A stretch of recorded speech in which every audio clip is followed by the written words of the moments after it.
So unless you live under a rock, I'm sure you've heard about Team C's with Mark Rober and Mr. Beast. And this is gonna sound depressing, but I don't really get excited these days. Nothing really truly excites me, but when I watched that video, or both those videos, I was grinning ear to ear, bro. It almost put a tear to my eye. It's probably no surprise to you guys, but I really like animals since day one, and I wanted to have a career with animals. I actually went to school to be a veterinarian, but I was too dumb.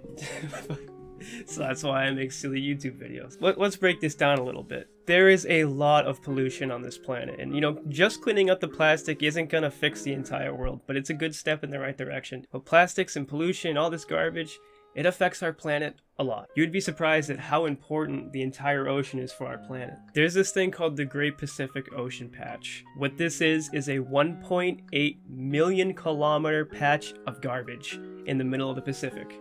They estimate that there's over 1.8 trillion pieces of garbage inside this one patch. And that's just what we can see, because 70% of the plastics that make it into the ocean sink. So I don't know what the actual number is, but it's astronomical, and I don't think any of us can wrap our head around it. Oh, and by the way, there's not just one, there's 5 of these. There's literally a highway of plastic going from each of these patches that span across the whole planet. And we are literally the only reason this happened. There isn't monkeys out there forming plastics that are causing these things. It's all on us. I contributed to it, you contributed to it, and I'm not trying to shame you for it. That's just a byproduct of being a citizen in a civilization. We've just overused these things, and we have the technology to have biodegradable plastics that don't need to litter the entire planet. We don't have to be using single-use plastics anymore. There's one common theme throughout my entire channel, and I don't always put it in my videos because I like to keep it lighthearted sometimes. Sometimes I put it in because I get pissed off, but the one theme is that humans affect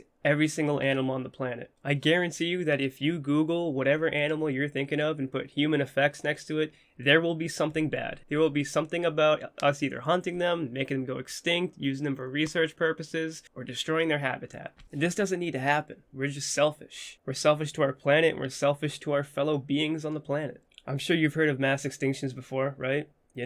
Like a meteor the size of New York City hitting the planet, causing a cloud over the entire planet, killing off lots of animals. I'm sure you've heard of ice ages lasting thousands of years, maybe tsunamis that take out half the damn country. Well, guess what? Another mass extinction is us, humans. Humans are causing a mass extinction of animals. We've hunted off hundreds of animals to non-existence. We destroy their habitats. Australia is basically on fire, and this can be attributed to global warming. We're bulldozing the Amazon. We are literally destroying the place that we live on. This place could be so much more beautiful than it is, and it still is beautiful. But it's getting to the point where we're killing it off. The coral reefs are turning white. They're bleaching. And this is all because of us. We are doing this. Me and you. We as the individuals might not be the big contributors. I think it's more the corporations. But we have the power to stop this. Now, I don't really want to get political, but I don't think we can really trust the governments to do much good. There are some government agencies that I like. But when it comes to this grand scale of things, we as individuals, we have to take action. Change starts with the individual. Think of anything that you like.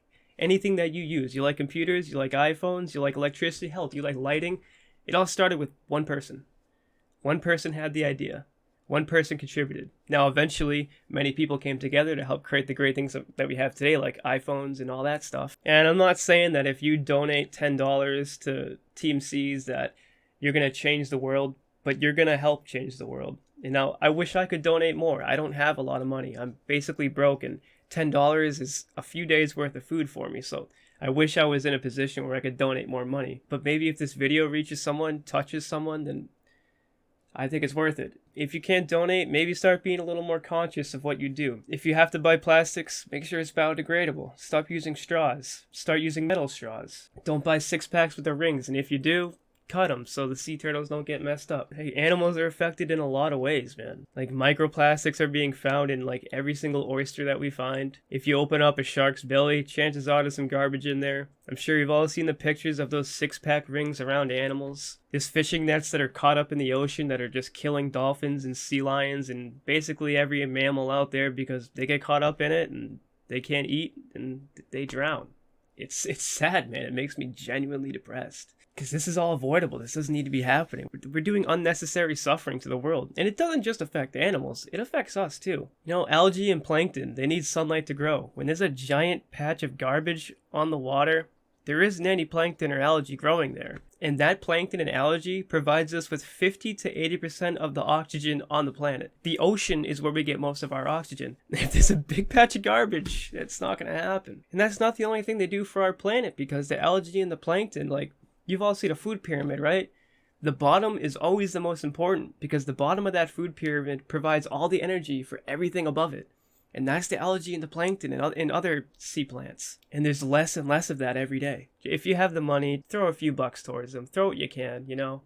And if you can't, it's no big deal. Just try to be a little more conscious. And sorry to get all sad and gloomy on you guys. I know this channel is usually all goofy and stuff, but with the nature of my channel, I felt it was kind of important to talk about this. So thanks for watching.